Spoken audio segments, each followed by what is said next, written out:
우리 주변을 돌아보면 다 열심히 사는 분들로 가득 차 있다, 이런 생각이 듭니다. 자식들을 위해서 열심히 사는 것은 우리 모두에게는 기본 중에 기본입니다. 그렇지 않아요? 한 분도 그러지 않은 분이 없습니다. 그보다 더 나아가서 무능한 남편, 저 같은 남편을 위해서도 열심히 살아주는 아낙네들로 우리 교포사회가 가득 차 있는 것도 또한 진리입니다. 또 언제나 문제를 이야기하고 있는 형제나 그리고 그 가까운 친척들을 위해서도 도움과 위로를 주면서 살아가는 사람들은 얼마든지 우리가 우리 주변에서 발견할 수가 있습니다. 경제적으로 어려움이 왔다고 해서 팽개치고 도망가는 사람들을 본 적이 없습니다. 병이 들어서 이제 나이 들어 늙고 짐이 된다고 해서 팽개치는 가족을 저는 한 번도 본 적이 없습니다. 힘이 들고 어렵고 그래도 열심히 최선을 다해서 노력하며 서로가 서로를 섬기며 사는 그런 사람들을 우리 주위에서 발견하는 것 대단히 어려운 일이 아닙니다. 쉬운 일이 되고 있어요. 존경할 만하다 생각하지 않습니까? 자신이 한 인생의 약속을 존중하고 그리고 자신이 할 수 있는 최선을 다해서 자기가 사랑하는 사람을 위하여 자신의 삶을 희생하는 것 대단히 존경스럽고 귀한 일이 아닐 수가 없습니다. 그래서 우리 한국인들이 다른 민족들보다 더 특출나고 더 잘 사는 것 분명하게 생각이 들어집니다. 우리 사고방식 속에서 우리의 모든 감정적이나 논리적인 결론은 언제나 그렇습니다. 어지간한 고통은 내가 다 감수해 준다 하는 방정식을 가슴에 가지고 우리는 삽니다. 그리고 어지간한 희생은 당연히 하는 것이다, 이렇게 생각하고 우리가 살아가지 않아요? 그래서 어지간히 고마운 일이 아닙니다. 이것은요, 누구나 다 그렇게 사는 게 아니에요. 미국에 사는 여러 족속들을 여러분 한번 살펴보십시오. 그러지 않습니다. 그러나 미국에 사는 우리들이 다 공통적으로 느끼는 것이 다 이런 것이 아닙니까? 그렇다면 이렇게 애써서 살아가는 우리 모두에게 한 가지가 더 있어야 하겠다 하는 생각이 듭니다. 그래서 우리는 결국 행복하다 말할 수 있어야 하겠다는 것입니다. 당연히 그래야지 하면서 자신의 모든 것을 우리가 희생하고 그렇게 살아가는데, 아니 이게 도대체 무슨 삶이야? 내가 지금 누구를 위해서 무엇을 했단 말이야? 아니면 내가 이제까지 무엇하느라고 이렇게 내 인생을 희생했어? 이렇게 말하고 만다면 행복하지 못한 것입니다. 사랑에 대한 나의 사랑과 나의 이 사랑으로 인한 희생과 헌신에 대한 보상이 없다고 깨달은 순간에 그런 말이 나오는 것이 아닙니까? 누구나 다 그런 말씀 많이 해요. 나는 결코 보상 바라지 않는다. 나는 사랑한 것으로 족하다. 우리 그렇게 다 숭고한 표현을 하시는 분이 많습니다. 그러나 마음속을 열어보면 우리가 왜 마음속에 그런 갈등이 일어납니까? 우리가 보상은 받지 않아도 좋다 할지라도 인정만은 받아야겠다 하는 내적인 욕구가 있기 때문입니다. 사랑해서 희생했잖아요. 사랑하기 때문에 나는 인내했고, 그래서 사랑했기 때문에 나의 것을 아끼지 않고 주었는데, 그런 후에 나는 이 모든 것을 주고 다 베풀었더라도 한 가지는 얻고 싶은 것 아닙니까? 내 마음에 평화는 있어야지요. 내 마음에 오히려 그런데도 불구하고 불만은 가득 차오르고, 오히려 사랑한 자와 함께하는 삶, 그런 공존과 결합의 의식보다는 소외감이 더욱더 가슴이 차오르고, 또 나아가서는 때때로 배신감까지 나를 사로잡을 때 얼마나 섭섭해집니까? 손해본 인생을 산 것 같은 일을 경험하시는 분들이 우리 주위에도 적지 않은 것을 쉽게 발견하는 것 또한 사실입니다. 의미 없는 일을 한 것이 아니잖아요. 남을 위해 자신을 희생한 이 사랑만큼 귀중한 것이 어디 있습니까? 그보다 더 의미 있는 것이 어디 있어요? 그러나 그럼에도 불구하고 그 모든 사랑의 과정이 끝난 다음에 나에게 돌아오는 것은 마음속 풍랑이다. 그리고 또 그것이 고통이 되었다. 그리고 때로는 그것이 절망감으로, 나를 배신감으로 내 가슴을 면도칼처럼 찢는 사건으로 발전해 간다. 그렇다면 생각해 볼 필요가 있습니다. 어디서 무엇이 도대체 잘못되었나?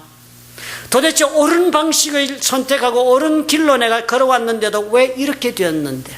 그렇다면 과연 무엇이 부족했던가 생각해 볼 필요가 있을 것입니다. 왜냐하면 의미 있는 일을 우리가 했다면 그 결과로 또한 나의 영혼 속에 그에 상응한 만족감이 일어나야 당연한 것입니다. 세상이 그 누구도 나에게 주지 못하는 나만이 소유할 수 있는 그런 행복감이 내 속에 일어나야만 당연한 것이 아니겠습니까? 의미 있게 사는 삶에 관해서는 이미 우리가 수차례 인용한 사람이 있었습니다. 기억하실 줄로 압니다. 빅터 프랭클. 2차 대전 중 유대인 포로 수용소에 살아남은 정신의학자였다고 그랬습니다. 빅터 프랭클. 이 사람이 포로 수용소에 살아난 다음에 자신의 정신의학을 다시 재정비하고 딱 한 가지의 논리를 제공했습니다. 사람이 사는 데는 목적이 있다. 그리고 그 목적이 사람을 행복하게 한다고 그랬습니다. 프로이드가 말한 것처럼 쾌락의 추구를 달성했을 때 행복해지는 것 아니다. 또 알프레드 애들러가 말한 것처럼 권력을 추구하여 그 힘을 내가 소유하게 되었을 때 행복하게 되는 것도 아니다. 사람은 인생의 primary purpose, 1차적인 목적인 그 의미의 추구를 달성했을 때 행복해진다 그랬습니다. 한평생 살아가면서요, 가장 큰 과제가 우리 누구나 추구할 그런 가장 큰 태스크가 인생에 있다라고 그렇게 생각하시는 분이라면 자신의 삶에 있어서 무엇보다 가장 큰 숙제는 의미의 발견에 있다, 그렇게 말을 한 것입니다. 내가 살아가는 지금 이 순간 내 삶의 의미가 무엇이냐, 이것을 발견해야 한다 했습니다. 그래야 행복할 수 있다 했습니다. 지금 아마 이 자리에 계신 분들은 다 발견하신 줄로 저는 그렇게 믿고 싶습니다. 프랭클은 삶에 그랬어요. 의미를 부여해줄 수 있는 세 가지 근원을 이렇게 제시했습니다. 복습입니다. 우리 기억하고 살면 도움이 되겠어요. 첫째가요, in work, 일에서 발견할 수 있다.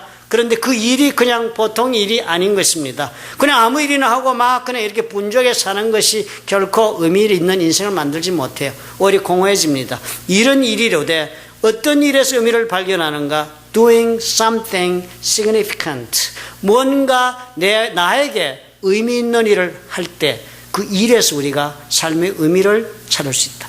두 번째가 in love, 사랑에서 발견할 수 있답니다. 각자 사랑하는 모습이 다 다르지 않아요. 그러나 어떤 사랑입니까? Caring for other person, 다른 사람을 돌보아주는 그 사랑에서 내가 의미를 발견할 수 있답니다. 세 번째요, in courage, 삶을 용기 있게 사는 그 용기에서 의미를 발견할 수 있답니다. 그렇지만 그 용기는 어떤 용기요? During difficult times, 어려운 내 삶의 시기 속에서 내가 절망하고 좌절할 수밖에 없는 그런 처지에서 내가 용기를 내어서 인생을 살 때 삶에 의미가 생긴답니다. 지당하신 말씀 같아요. 그렇지 않아요? 그런데 그 두 번째가 대단히 중요한 것입니다. 남을 돌보는 사랑을 하는 것. 우리 한국 사람들이 다 일생에 어떤 분은 좁게, 어떤 분은 넓게 하시는 분이잖아요. 의미 있게 인생을 만들어주는 일임에 이 사랑이 분명한 것입니다. 그래서 예수님도 그렇게 우리에게 말씀하지 않았습니까? 내 몸을 사랑하듯 내 이웃을 사랑하라는 것, 이것이 하나님을 사랑하는 것 바로 다음이다 그랬습니다. 인생에서 그러니까 어떻게 해요? 하나님 사랑하는 게 가장 중요하다면 그 다음에 남은 것은 뭐예요? 이웃사랑. 이것이 가장 중요하고 우리가 살아가면서 이 세상에서 가장 중요한 것은 in love, caring for other person. 다른 사람을 사랑하는 이 사랑이 우리 삶의 가장 중요한 덕목이 되는 것입니다. 그래서 우리가 그렇게 살았는데도 불구하고 나는 왜 지금 행복하지 못한가? 또 나아가서 왜 불행할까? 이 생각을 해볼 필요가 있다는 것입니다. 의미 있게 살았는데 그 후에 불행해서는 안 될 것이기 때문입니다. 의미 있게 살고 나서 얻는 불행은 누구도 도와줄 수 없지 않아요. 하나님 말씀대로 살고 난 후에 괴로워해서도 안 될 것입니다. 하나님 말씀대로 살았는데도 괴롭다면 무엇으로 그 괴로움을 치료할 수 있습니까? 오늘 읽은 탕자의 이야기 중 그 뒷부분의 이야기, 집에서 아버지를 모시고 성실하게 살아온 큰 아들의 이야기, 그래서 우리에게 새로운 깨달음을 줄 수 있다 생각합니다. 이 큰 아들, 돌아온 자신의 동생을 그날 보았습니다. 이해할 수 없는 모습으로 돌아온 것이 아닙니까? 상상할 수 없는 일을 저지른 동생입니다. 이 아들은 때가 되기도 전에 아버지에게 아버지의 재산 중에서 내게 돌아올 분깃을 내게 주소서 그렇게 때를 써서 자기 몫을 챙겨 집을 나갔던 동생입니다. 상상할 수 없는 일이에요. 동생은 가만히 보면 어때요? 대단히 이기적인 인간입니다. 그리고 이 동생은 언제나 자기 중심적으로 살아가는 그런 아이였던 것이 분명합니다. 그러니까 뻔뻔스럽게 이렇게 집으로 또 돌아올 수도 있지요. 배고프면 오는 것이에요. 이 동생의 철학. 그리고는 그 나가버린 동생의 빈자리를 형은 어떻게 했습니까? 다 묵묵히 채운 것입니다. 아버지 집은 보아하니 잘 사는 부잣집이었던 것이 분명하지 않아요. 부잣집에는 보통 일이 많은 것이 아니잖아요. 형 동생이 떠나고 없어도 이 큰 살림을 위해서 다 최선을 다해 힘을 쏟고 살았습니다. 아버지 모시고 해야 할 일 알아서 감당하고 그 위에 더해서 아버지가 내리는 개인적인 명령까지도 충실하게 감당을 했습니다. 우리 한국 사회가 되게 비슷할 거예요. 마지들이 다 이렇게 살지 않아요? 맏딸도 이렇게 살고 맏아들도 이렇게 살아요. 쉬운 일이 아니었을 것입니다. 다 큰 아들이 아버지 밑에 사는 거 쉬운 일 아니지요. 그것도 아버지의 기업을 아버지의 뜻에 맞게 운영해 나가면서 하루하루 산다는 것은 어려운 일입니다. 큰아들은 생각이 깊은 아들이었음에 분명하지 않아요. 둘째가 이렇게 집을 나갔으니까 싶어서 자신의 감정이나 자신의 일을 생각하지도 않고 접어버리고 오직 아버지의 마음을 헤아리면서 하루하루를 열심히 산 것이 분명합니다. 그러니까 큰아들은 동생이 돌아오는 그날까지도 한 번도 자신들의 친구들과 어울려 논 적이 없었던 것이 분명하지 않습니까?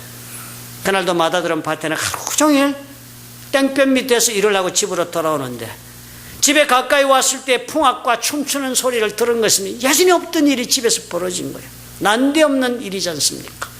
집에 무슨 잔치가 있을 거라면 자기가 몰랐을 리가 없는데 전혀 상상하지 않았던 일이 자기도 모른 채 자기 집에서 벌어진 것입니다. 지금 이 집은 누가 노동해서 세우고 있는데요. 자기가 세우는 집인데 자기도 모르는 잔치가 벌어졌어요. 여러분 이런 일이 생기면 여러분 어떻게 반응하게 되십니까? 죽으라고 나가서 일하고 들어오는데 집에 있는 사람들이 일도 도와주지도 않는 사람들이 얘기도 하지 않고 엉뚱한 잔치 벌려서 띵땅띵땅하고 집에서 놀고 있으면 집 문에 들어올 때 여러분 기분 어떻겠어요? 넘어와서 종들이 물어봤습니다. 그랬더니 대답을 하는데 이렇게 합니다. 종들은 또 다 알고 있었네. 당신의 동생이 돌아왔으며 당신의 아버지가 건강한 그를 다시 맞아들이게 됨으로 인하여 살찐 송아지를 잡았나이다. 아버지가요. 나는 평생 지금 아버지 위해서 내 삶을 지금 다 바치고 찍소리 안 하고 고생을 다 감당하고 지금 살아가는데 그 아버지가요. 집을 나가는 아들이요. 아버지 뜻을 저버리고 탕자요. 못된 아들이요. 이 가정에 데미지를 준 아들이야. 그런 아들인데도 그나마 몸 건강이 돌아온 것이 너무나 기뻤다는 거예요. 그래서 아버지가 살찐 소를 잡고 잔치를 벌려서 지금 집이 이렇게 요란스럽다. 형이 어땠겠습니까? 성경 보니까 형이 분노했다 했습니다. 화로 가득 찼다고 그랬어요. Filled with anger. 너무나 화가 나서 종들이 들어가자 하는데도 집에 들어가지를 못했습니다. 자신을 감당할 수가 없었어요. 그러자 안에 있던 아버지 이 소식을 듣고 바깥으로 달려나왔습니다. 아버지 생각에도 형이 마땅히 화가 치밀 만한 일이라는 것을 아버지가 알았으니까 그렇게 달려나온 것입니다. 그런 형을 데리러 밖으로 나와서 아버지가 간절히 권했습니다. 영어로 설명을 이렇게 해서 His father pleaded with him. plead했다. 간곡하게 간청하면서 들어가자 그렇게 설득을 한 것입니다. 형이 얼마나 화가 났는지 그런 아버지에게 대들어요. 내가 여러 해 아버지를 섬겨 명을 어김이 없거늘 내게는 염소 새끼라도 주어서 나와 내 벗으로 즐기게 하신 일이 아버지 있었습니까? 그런 일 한 번 없더니 이제 아버지의 살림을 장녀들과 함께 삼켜버리는 아들이 집으로 돌아왔다고 이를 위해 살찐 송아지를 잡습니까? 아버지가 그랬어요. 뼈아픈 이야기를 처음 한 것이 아들이. 이 사람이 지금 염소 새끼 한 마리 못 잡아먹어서 그것 때문에 지금 나는 못 먹고 살아서 그 말 한 것입니까? 아니지요. 지금 형이 염소 타령하는 것이 아니지 않습니까? 가슴에 한이 맺힌 표현이에요. 고생하면서 난 아버지 모시고 살았는데 모든 것 다 사귀고 참고 내가 다 희생하면서 아버지 사랑하고 이 가정을 세우려고 살았는데 이건 말도 안 되는 일이다. 그런데 아버지가 형이 이렇게 답변을 해요. 놀랍게도 너는 항상 나와 함께 있으니 내 것이다 네 것이다 무슨 염소 얘기하느냐 이 표현을 하신 거예요. 형이 이 말을 듣고 화가 풀렸겠습니까? 화가 더 났어요. 내가 언제 염소 얘기, 내가 언제 돈 얘기했어? 내가 언제 네 것 내 것 얘기했습니까? 형이 마음의 상처를 더 입고 말았어요. 아버지 하신 말씀 때문에.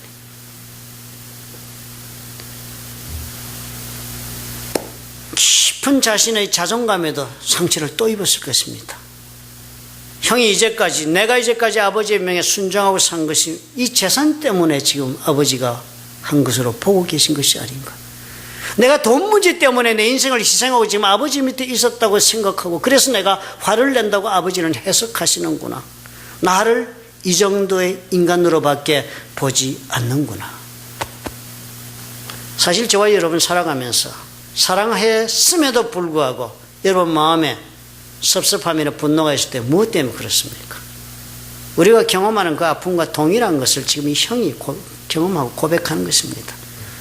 우리는 진심으로 사랑하기 때문에 상대를 귀하게 생각한 것 아닙니까? 지가 뭐 잘나서 그랬습니까? 내가 사랑하는 것 때문에 상대를 귀하게 한 것이에요. 나의 주장이나 필요를 다 내려놓은 적이 한두 번도 아닌 것이 무슨 이유였습니까? 단지 사랑하기 때문이었습니다. 내가 필요하지 않아서 내가 쓰고 싶은 걸 아껴서 다 준 것이 아니잖아요. 너가 필요하다는 것 때문에 내가 마땅히 쓸 수 있는 것까지도 아껴가면서 다 베푼 것 아니었습니까? 그런 나의 마음을 짓밟은 것이 아픈 것이지, 그래서 내가 화가 난 것이지, 그깟 돈 몇 푼, 그깟 몇 가지 희생의 덕목들 때문에 우리가 마음 상해하는 것이 결코 아니지 않아요. 쉽게 풀리지 않을 문제가 되는 것입니다. 이렇게 되니까. 의미 있는 사랑을 베풀어 놓고도 우리는요, 상대 이런 말 때문에 마음속 깊이 상처, 못으로 내 가슴을 대못으로 박았다. 옛날에 어머니도 그런 말씀 많이 하죠. 우리 그런 상처를 받잖아요. 그래서 아파요.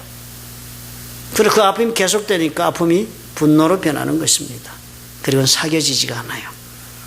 그리고 그런 태도 때문에 나는 더욱더 화에 사로잡히고 분노의 노예로 변하고 마는 것입니다. 어느 분이 그런 말씀했어요. 우리 모두에게는 사랑을 베풀고 난 다음에 언제나 이런 증상이 있다고 그럽니다. 그래서 그분이 어느 심리학자 말을 인용해서 사랑을 베푼 다음에 우리가 느끼는 이런 섭섭함, 소외감, 무관심이라 생각하는 그런 감정, 이 복합적인 감정을 가리켜서 맏형 신드롬, 이 큰형의 신드롬이라 그렇게 표현하는 것을 제가 본 적이 있습니다. 사랑을 다 베풀고 난 다음에, 순종한 다음에, 희생한 다음에 찾아오는 누구도 도와주지 못하는 내 마음속에 일어나고 있는 이 공허함, 이 섭섭함, 그리고 분노로 발전해버리는 이 어쩔 수 없는 감정, 이것이 있습니다. 보상은커녕 오히려 무엇이에요? 무시와 무관심으로 대하는 그 태도 때문에 받는 상처가 나의 모든 마음의 평안을 빼앗아가는 것입니다. 더군다나 그 상대가 탕자인, 즉 못된 인간일 때는 더 말할 것이 없습니다. 상대가 아주 인간답지 못한 짓을 할 때는 나는 내가 당하는 고통을 더 말할 수가 없습니다. 그러나요, 오늘 우리 성경을 보면서 배우는 것은, 그러나 그럼에도 불구하고 내가 사랑을 베풀었음에도 불구하고 어떠한 상대든 어떠한 사건이든 어떠한 입장에 내가 좋겠다 할지라도 나의 마음속 평화를 빼앗겨서는 안 된다는 것입니다. 내가 베푼 사랑을 상대에 관계없이 내가 의미 있게 만들 수 있어야 합니다. 내 인생이기 때문이에요. 내 인생이기 때문에. 섭섭해하고 배신감에 휩싸여 그래서 내가 분노하고 만다면 그것은 나의 잘못으로 내 인생의 허물로 결론이 나고 맙니다. 왜냐하면 잘못은 상대가 저질렀다 하지만 그 잘못에 대한 반응의 책임은 나에게 있으니까요. 그것은 내가 컨트롤할 수 있는 분야니까요. 상대는 어쩔 수 없어도 그 상대를 대한 감정과 해석과 반응은 내가 결정할 수 있는 분야잖아요. 하나님 그래서 그 모든 책임을 나에게 묻는 것입니다. 결국은 그러므로 우리는 이런 내 마음을 다스릴 수 있는 비결을 찾아야만 되는 것이에요. 내 마음속 갈등을 정리할 수 있는 방법을 내가 습득해야 해요. 그리고 그럴 수 있는 cause, 원인을, 이유를 발견해낼 수 있어야 합니다. 누구도 문제에 대해서 책임을 나눠줄 수 있는 것이 되지 못하기 때문에. 오늘 말씀을 가만히 묵상해 보니까 그 비결이 보입니다. 간단한 비결. 우리 사랑의 원인, cause of the love, 사랑하는 그 까닭을 우리가 승화시켜야 한다 하는 것입니다. 승화시켜야 한다. 사랑은 복합적인 감정이 아니에요. 승화시켜야 한다. 승화시킨다면 여러분 물리 시간에 배웠지, 화학 시간에 배우고 실험실에 사용하는 단어 중에 하나입니다. 승화. 여러 가지 있는 것 중 하나만 뽑아내는 것. 마찬가지입니다. 저와 여러분 우리가 누구를 사랑하게 되면 우리의 마음속에는 단 한 가지 생각이나 감정만 있는 것은 아닙니다. 사랑은 단순 물질이 아니잖아요. 여러 가지 이유가 있고 또 여러 가지 감정이 복합적으로 작용하면서 우리는 사랑해요. 여러 가지 감정 속에서 우리는 그래서 내가 희생하기로 결론하고 행위로 나아가고 또 그런 가운데 제대로 기대만큼 되지 못해도 인내합니다. 그럼에도 불구하고 또 필요를 보면서 우리는 베풀어 나가면서 우리의 사랑을 지속해 나갑니다.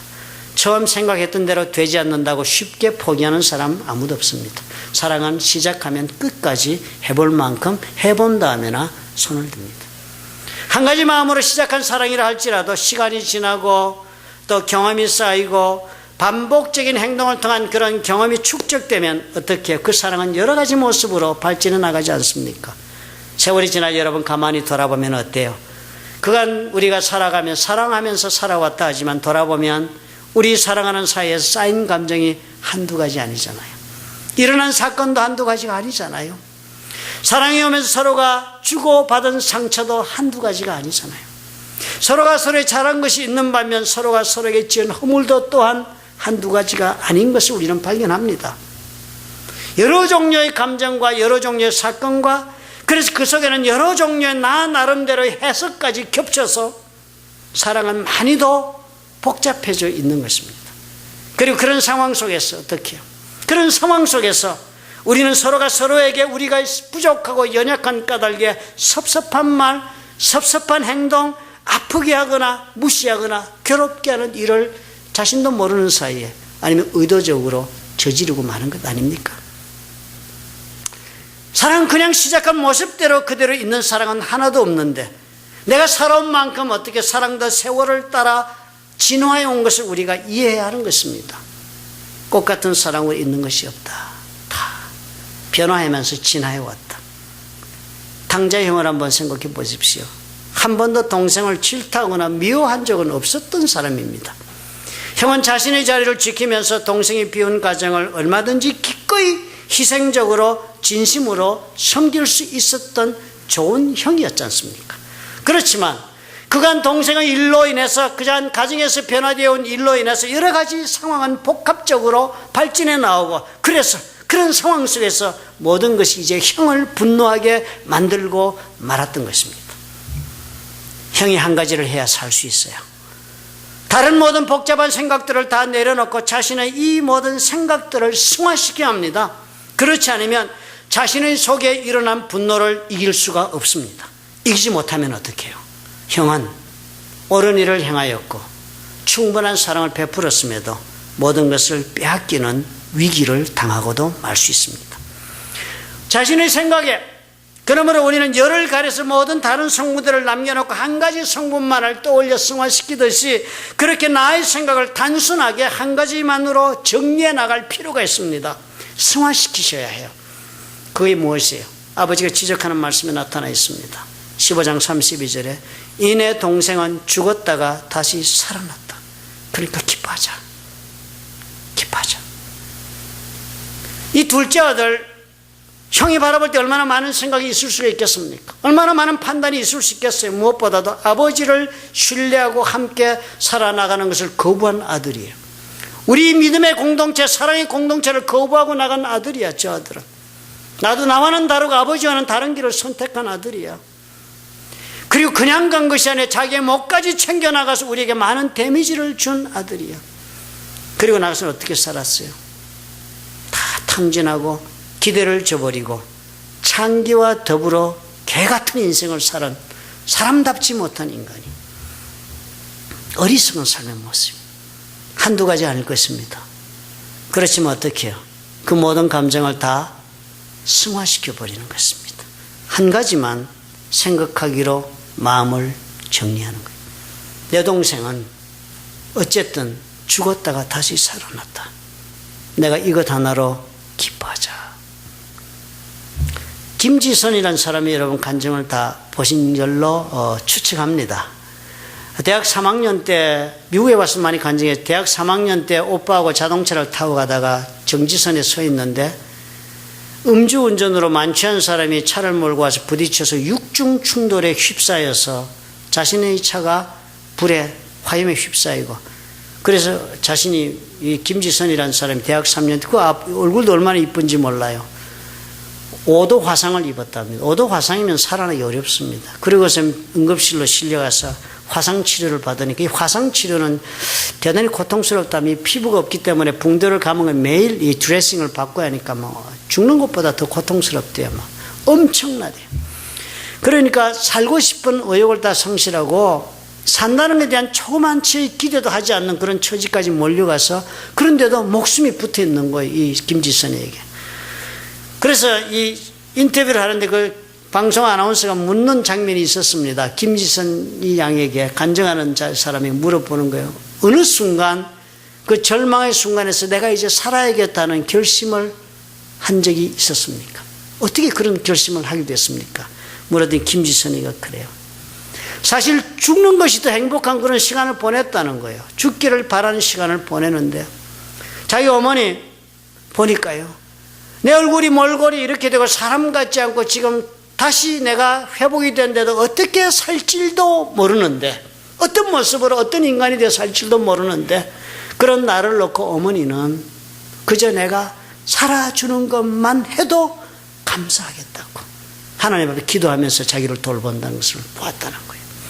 내가 살기만 하면 좋겠다고 내 오빠가 그렇게 말하는 것을 나는 들었다는 거예요. 내가 살기만 해도 우리 가족들은 하나님 앞에 감사했다는 그 기도가 나로 하여금 결심하게 만들었다. 내가 죽지 말고 살아야겠다. 무슨 뜻이에요? 내가 존재하는 것만으로도 그것으로 족하다고 말하는 나를 사랑하는 사람들을 본 것 아닙니까? 존재하는 것만으로. 아버지가 큰아들이 한 말이 그것 아닙니까? 죽었다가 살아왔다. 더 이상 아무 말도 하지 않는 아버지. 죽었다가 살아왔다. 이 이야기는 탕자를 위한 이야기 이전에 이 탕자가 이래서 용서받다니 중요한 테마가 아닙니다. 탕자를 둔 아버지의 이야기예요. 탕자를 둔 아버지의 이야기, 아버지의 사랑의 이야기입니다. 그리고 그 아버지 허물만한 둘째 아들을 어떻게 사랑하는 것에 대한 이야기입니다. 우리 자식 키워보시면 다 아실 거예요. 처음에는 자식들 나누고 이쁘고 그냥 아주 알토란같이 키우니까 아주 그 잘하는 맛에 기뻐하고 행복해 하시고 자식을 사랑하는 것처럼 착각이 쉽습니다. 그러나 아들이 생명의 위기에 처한 적이 있으시면 여러분 다 깨달았을 거예요. 다 필요 없다. 공부 잘못해도 괜찮고 뭐 어쩌고 저쩌고 해도 괜찮고 좀 얼굴이 좀 남들보다 뭐 어쩌도 괜찮고 그냥 네가 건강하게 목숨만이라도 살아주면 나는 좋겠다. 뭐의 사랑이 한 가지로 정점으로 승화된 표현입니다. 아버지 아들에게 이렇게 이해한다고 말씀해 주신 것입니다. 승화시켜야만 우리가 의미를 찾을 수 있습니다. 온 삶을 다해 여러분이 희생한 사랑을 다 하신 후에 더 높은 사랑의 이유를 찾아 내 생각을 승화시키실 수 있다면요, 내 삶은 의미를 어떤 경우에도 빼앗기지 않을 수 있습니다. 한 가지 질문을 자기에게 해보는 것입니다.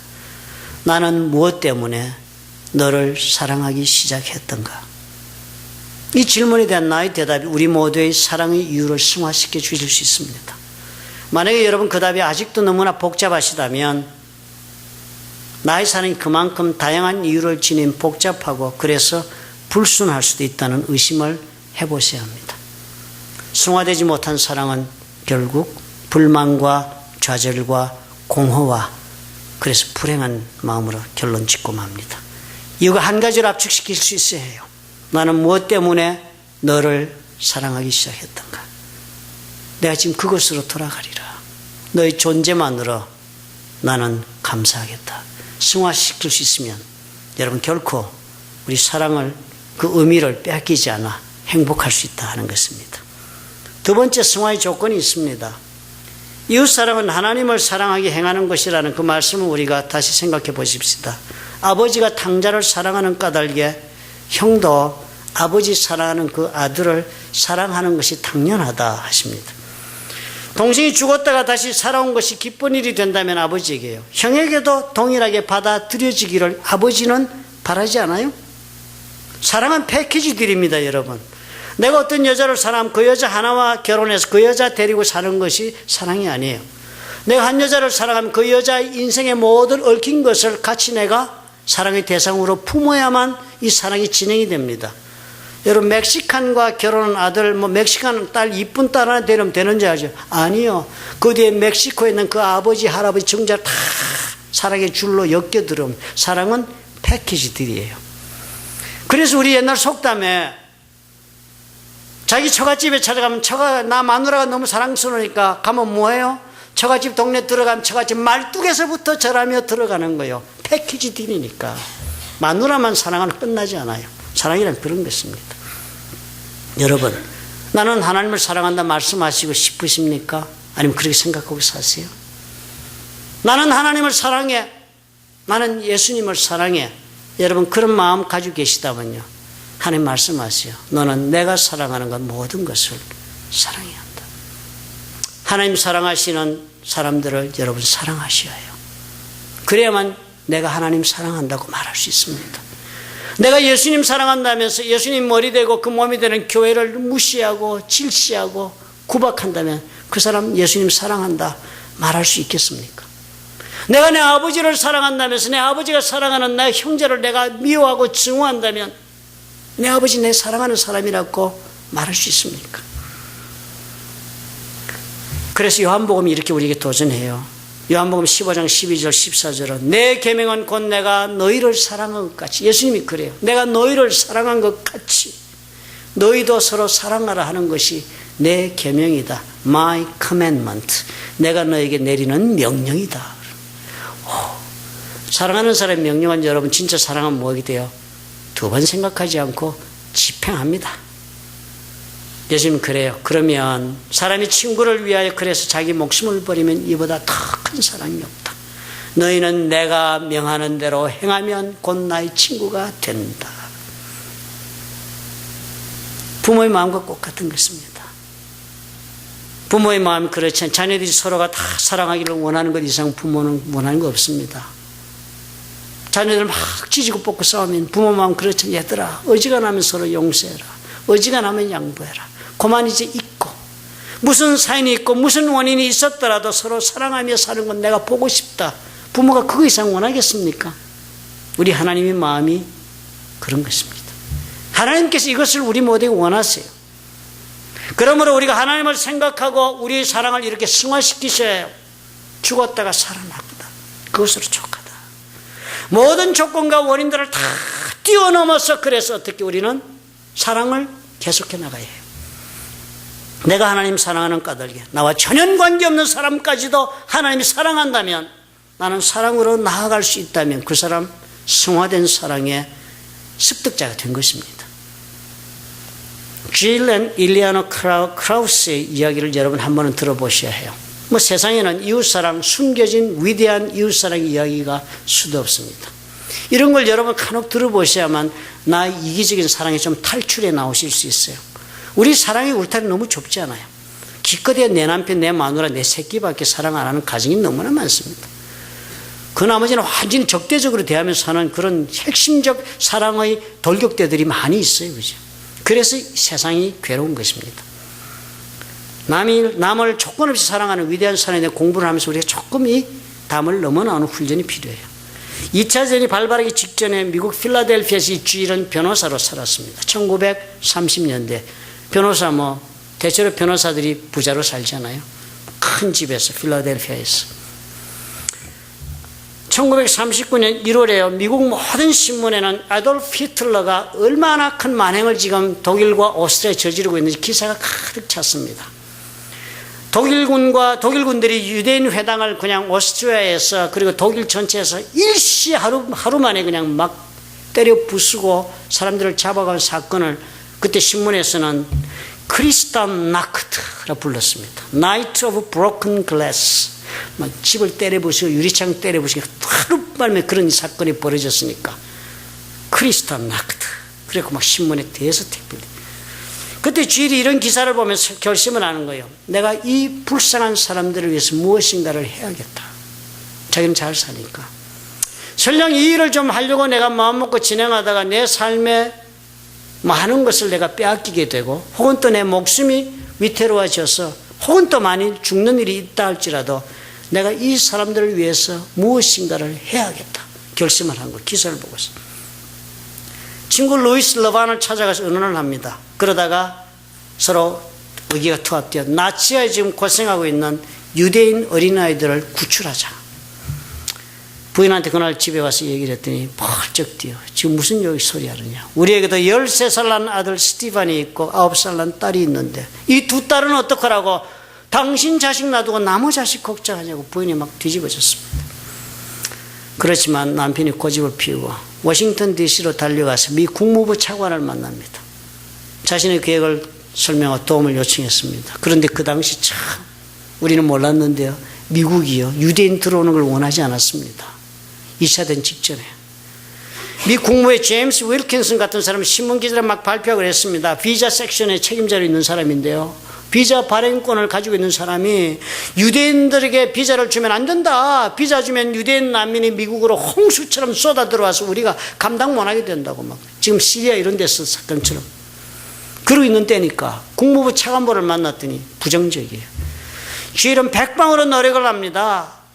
그래서 비자를 발행할 수 있는 요건을 다 맞춰서 어떻게든 해보려고 지금 오스트리아에서 비자 신청한 부모들이 웨이팅으로 기다리고 있으니까 그 웨이팅 리스트에 있는 사람들의 자녀들 가운데서라도 우리가 그럼 데려올 수 있도록 비자를 달라 탄원을 냅니다.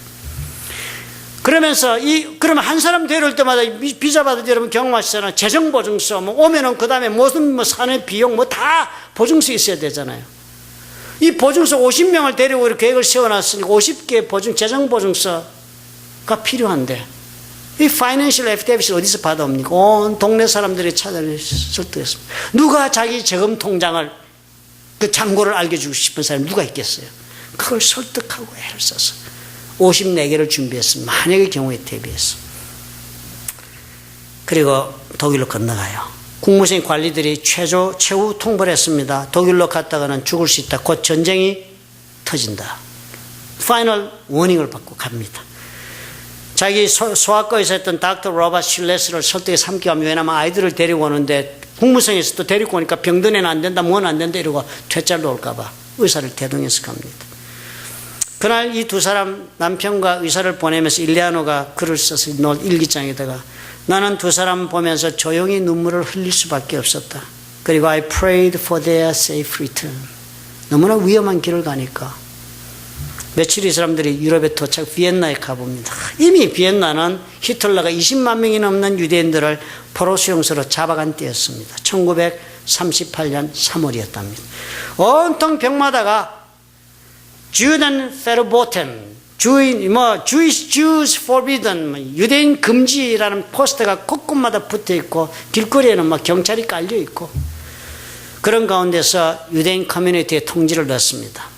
유대인 지역의 이 소식을 듣고 수많은 부모들이요 자신들의 자녀를 미국으로 보내기 위해서 줄을 지어서 크라우스와 닥터 슐레스를 기다리고 있었습니다. 훗날 그 줄 가운데 서 있던 한 소녀가 이렇게 그때를 회상을 합니다. 나는 결코 그날 어머니와 함께 줄을 서서 기다린 그 순간을 잊지 못할 것이다. 줄을 서 있는 우리들을 향해 사람들은 계란과 토마토를 던지며 욕설을 퍼부었다. 다른 유대인들이요. 그 해당되지 않는 유대인들이 얼마나 많아요. 비자 신청 웨이팅에 자녀가 있어야 되는데 그렇지 않은 사람들이 막 줄 선 사람이 이렇게 2만 5천 명이 미국 비자를 신청하고도 못 받고 있었을 때였습니다. 주일은 서투른 독일어로 부모들을 일일이 인터뷰하기 시작했습니다. 50명 골라야 되니까 부모들은 한결같이 내 아들 좀 데려가 달라고 내 딸 좀 데려가 달라고 하면 눈물로 매달리고 호소를 하는 거예요. 늦게 너무 일이 급하고 사람 골리 힘드니까 자기 아내를 불렀습니다. 그래 엘리아나도 늦게 합류했어요. 그 자리에 함께 온 이 아내가 그렇게 썼어요. 이때 이 부모들의 마음속에는 무슨 생각이 있었을까? 그것을 생각하면 내 가슴이 메어져 뭐라고 표현할 수가 없다. 이 사람들에게 저들의 자녀들을 데려간다는 인간으로 살 수 있는 제일 힘든 일, 그것을 하는 것 같다. 이것은 마치도 풍랑이 있는 바다 위로 구명정의 어린아이를 태워 떠나보내는 것과도 같은 일이었습니다. 그런 상황 속에 한결같이 그럼에도 불구하고 부모들은 Here, yes, freely, gladly take my child to a safe shore. 더 안전한 항구로 제발 우리 아이들을 데려만 가주세요. 그랬다는 거예요. 이민국에서 거부할 아이는 다 제외했습니다. 숫자가 50밖에는 자기를 못 데려가니까. 5살 미만도 골랐습니다. 부모를 떨어져서 지낼 수 없는 나이니까 50명 골랐어요. 제일 나이 많은 아이가 14살입니다. 어떤 소년은 막 울면서 자기는 뽑힘을 당했지만 자기 동생 좀 데리고 가게 해달라고. 나이가 3살이니까 안 된 것이에요. 통곡함에 매달렸지만 그 혈육을 떼놓고 자기만 와야 됐습니다. 어떤 아이, 하인리히 스타인버그라는 아이 사진을 봤습니다. 얼마나 귀엽고 총명이 새긴 소년인지 몰라요. 뽑혔어요. 그런데요, 날짜가 지연되니까 떠나기 직전 몸이 아파서 제외당했습니다. 스타인버그 3년 뒤에 아우슈비츠 포로 수용소에 죽었습니다. 50명 골랐어요. 그런 문제가 독일로부터 패스포트 받는 것도 큰 문제였습니다. 뭐 누가 패스포트 주나요? 독일에서 지금 유대인 핍박하는데. 쥐는요, 결심하고 단도직입적으로 게슈타포를 직접 찾아갑니다. 그리고 스스로 본인이 이 케이스를 제시하고 신문을 거꾸로 받습니다. 당당히 말했어요. 나는 50명의 아이들을 데리러 미국에서 왔다고. 그 요구를 수락해달라고. 수많은 우여곡절을 겪었지만 하나님의 도우심으로 관리가 스탬프를 찍고 패스포트를 주어 1939년 5월 21일에 오스트리아 비엔나 역을 아이들을 데리고 출발합니다. 그날 밤에요, 부모들이 역의 플랫폼에 다 나온 거예요. 떠나는 자녀들을 보면서요, 마지막으로 보내는데 손을 흔들지를 못했답니다.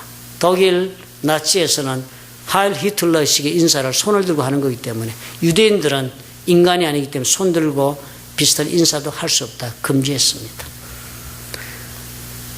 그들의 눈은 자녀들의 얼굴에 아주 고정된 채로 자녀들을 바라보면서 입술은 미소를 짓고 있었어요. 그러나 그들의 눈은 붉게 물든 채 부릅뜨고 있었다. 엘리야노가 간증을 해요. 가장 가슴이 아프게 찢어지는, 그렇지만 이제껏 본 적이 없는 위엄과 용기가 있는 작별이었다. 그날 밤을 회상합니다. 우여곡절 끝에 그래서 함부르크에서 미국의 프레지던트 하딩호를 타고 히틀러의 손을 벗어나 뉴욕으로 들어옵니다. 6월 3일에. 와서는 그들의 앞길을 위해서 준비하고 포스터 홈을 찾기 위해서 50명을 다 키울 수는 없으니까. 그래서 레이버데이에 가서는 50명의 아이들에게 포스터 홈을 다 찾아주고 질 부부는 2명을 데리고 키웁니다. 1년이 못 가서 이 아이들의 3분의 1이 기적적으로 그 부모들이 비자를 받아서 들어와서 우여곡절 끝에 합류됐지만 나머지는 다 포로 수용소에서 다 죽었답니다. 이런 질 크라우스가 1975년에 세상을 떠나고 일리아노 그 아내는 14년 뒤 1989년에 죽었습니다. 이 사람들이 구출한 아이들도 이제는 나이가 장성해서 반 이상은 세상을 떠나고 나이가 가장 많은 사람이 약 80 정도 돼 아직 생존에 있다고 합니다. 이들이 살아온 삶을 가만히 뒷조사를 다 해보았대요. 그랬더니요, 50명 구출된 모두가 그들 가운데 많은 사람이 의사가 되었고, 또 어떤 사람들은 변호사가 되었고, 또 어떤 사람은 작가가 되고, 어떤 사람은 티처가 되었고, 또 어떤 사람은 사업을 해서 CEO가 된 사람들이 거의 많았다고 합니다. 모두 다 보니까 어떻게 해요? 인생을 살았는데 그 인생이 full and productive life였다. 충만하고 생산적인 그런 삶을 살았다. 모두가 다 가정을 이루고 행복하게 살았대요. 남편을, 또 아내가, 부모를, 그리고 또 grandparents가 되기도 하고, 또 great grandparents가 된 사람도 있고, 다 그렇게 보람 있고 의미 있는 삶을 살았답니다. 유럽에서 홀로코스트로 죽은 아이가 150만 명이 이른답니다. 아이가 죽은 숫자가요. 그 중에 부모 없이 혼자 떠돌아다니다가 구출된 아이는 1000명밖에 없답니다. 1000명밖에. 나머지 다 어린아이들이 죽었어. 150만 명이. 1000명만 구조되는데 질 크라우스하고 이 사람들이 구원한 숫자가 얼마예요? 50명, 1000에 50명. 대단히 큰 단일 구조 숫자랍니다. 질과 그 안에 일리아노 크라우스요. 이 아이들에게 무슨 보상을 받았겠습니까? 그러나 이 사람들 승화된 사랑했어요. 그 보상을 무엇으로 받았겠어요? 의미 있는 삶으로, 행복한 삶으로 보상받은 것입니다. 이웃사랑, 이 사랑의 이유, the cause of the love는요, 대단히 숭고한 것이었음에 틀림이 없어 보입니다. 그리고 단 한 가지 이유였습니다. 하나님이 저들을 사랑하는 까닭에 질과 일리아노 크라우스도 그 사랑을 위하여 자신들의 목숨을 걸었던 것입니다. 그 50명의 사람들로 해서 크라우스 부부는요, 세상 그 어느 누구도 줄 수 없는 의미를 가슴에 품고 삶을 살지 않았어요. 저와 여러분의 사랑도 이렇게 정리합시다. 승화시켜요. 큰아들 신드롬이구나 그렇게 생각하고 더 높은 사랑의 이유만을 생각하면서 살아가요. 그리고 하나님 때문에 나도 너를 사랑하기로 결심했다. 스스로에게 고백하고 확인하면서 오늘을 살아가십시다. 의미 있는 사랑이 될 것이고 행복할 수 있을 것입니다. 믿으시면 아멘 하시기 바랍니다. 믿으시는 줄 압니다.